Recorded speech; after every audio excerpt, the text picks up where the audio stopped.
Good morning. This is Sri Primo with a quick recap of the men's semifinal and then a look ahead to the women's final in a few hours. So let's start off with the men's semifinal. It was between Musetti and Carlos Alcaraz and the first match, and then you had Sinner and Djokovic in the second.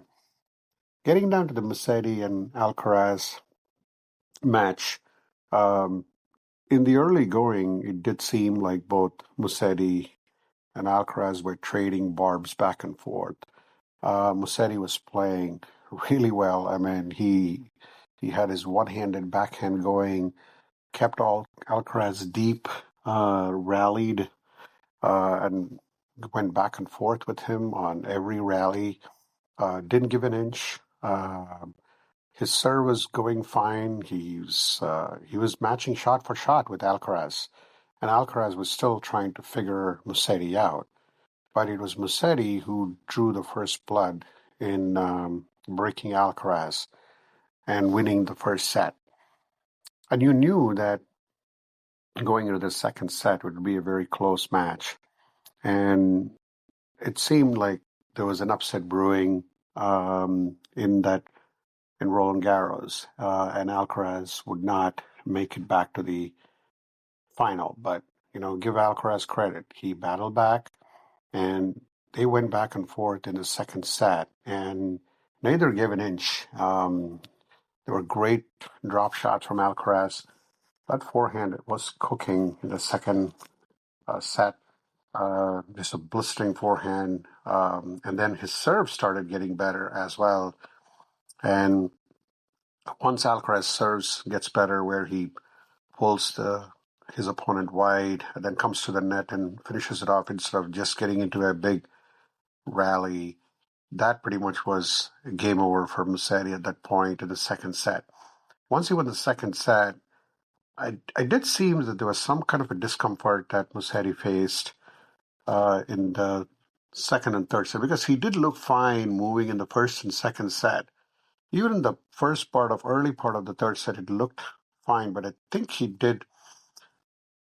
has some kind of an injury in the third set that came to bite him, because you could see him pretty much not even moving.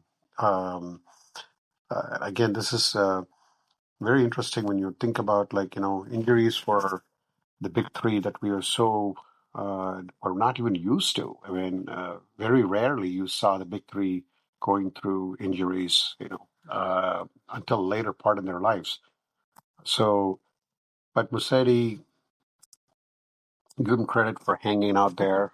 Third set was 6-0, and the fourth set started at 2-0, and that's when he decided to call it quits. And the injury definitely was not doing him any favors. And Alcaraz is now in back-to-back men's semifinal in France. Now, let's go to the next match between Sinner and Djokovic. This was a game I'm sure that Djokovic after that would have said, would have, should have, could have. I managed to watch this match, and it was a pleasure to watch both these players go at each other. And in the first set, it was such a close match early going, and I think it like until 2-all, but Sinner managed to get that break. Djokovic did have some chances to break back, but Sinner his serve was not 100% in the first set. I mean, he struggled a little bit. Even when you look at the stats, his first serve percentage was way less than Djokovic's was. But the bottom line here is that he was not um, playing up to his potential in the first set. And Djokovic, too. I mean, both of them were still trying to figure each other out just to see who could draw the first blood.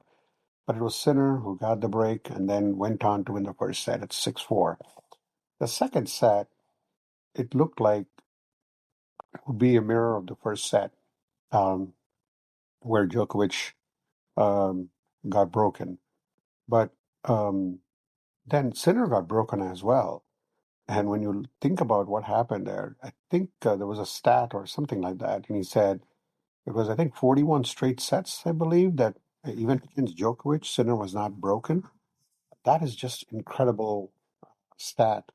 But anyway, coming back to that match, in the second set, Sinner managed to hold on. Um, I mean, there was a lot of rallies between each of them, and it was not like one of those Carlos Alcaraz, blistering forehands, but Sinner is so consistent, and his backhand has improved a lot. Adding the topspin to the flat backhand is now adding another added dimension to his repertoire of shots. And Djokovic didn't play bad either. He played really well. It was just that Sinner was just one step ahead of him every time. I think if you ask me, apart from like Alcaraz and Sinner, I think Djokovic beats anybody on this surface. We'll get to it after this match anyway. But um, I at 7-5, Sinner wins the second set. Now the third set was a different story. I mean, it was a very close game. Um, Again, going back and forth, and went all the way to the tiebreaker. In fact, there was a moment where you had Sinner at 4-5, 15-40 down. You thought Djokovic was going to get that set somehow. And again, as I mentioned, with any other player, he would have won that set. But Sinner just was so consistent. Djokovic actually had this shot lined up so well that he makes like 9 out of 10 times, and he missed that forehand. And you could see the frustration in him when he missed that shot, because that was a shot he knew he had it. He lined up perfectly. He just had to go with that shot. I mean, it missed by a mile, but anyway, that's a shot that he makes in his sleep, I would assume. But anyway, with that, Sinner was able to uh, stay off three of those two set points. I think the third one, there was another one too, and managed to tie it at 5-all, went on to 6-all, and then in the tiebreaker raced to a 3-0 lead. Actually, he got to a 2-0 lead, and Djokovic actually missed a simple overhead that that's another one he makes in his sleep, and he missed it. And that's where it is. And then Sinner just ran away with 7-3 tiebreaker. After that match, it seemed like Djokovic was clearly in a goodbye mode. He kind of stopped. He kind of touched the ground. He waved to the audience. Just tells you, I think this could be his last French Open. And I think if you ask me, he's only probably going to play grass and hard court. And I think this could be the end of it. We saw Nadal recently. You have a dedication to him on the center court. And this could be it for Djokovic in the France Open. So really sad to see. I mean, a guy who's given everything his best. He's pretty much shattered every record that you know in tennis. And that's where we are.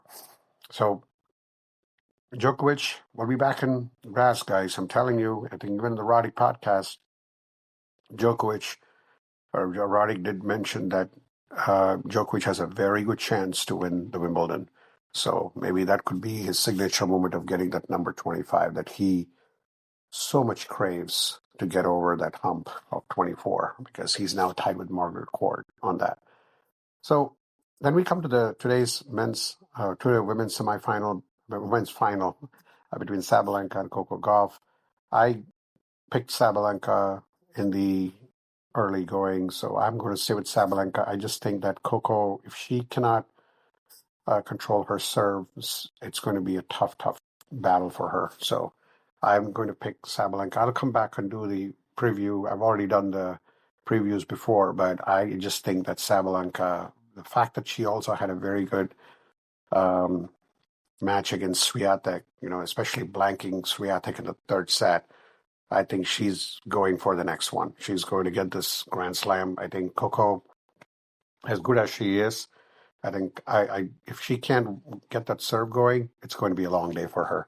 So with that, we wrap it up. Thanks again for listening.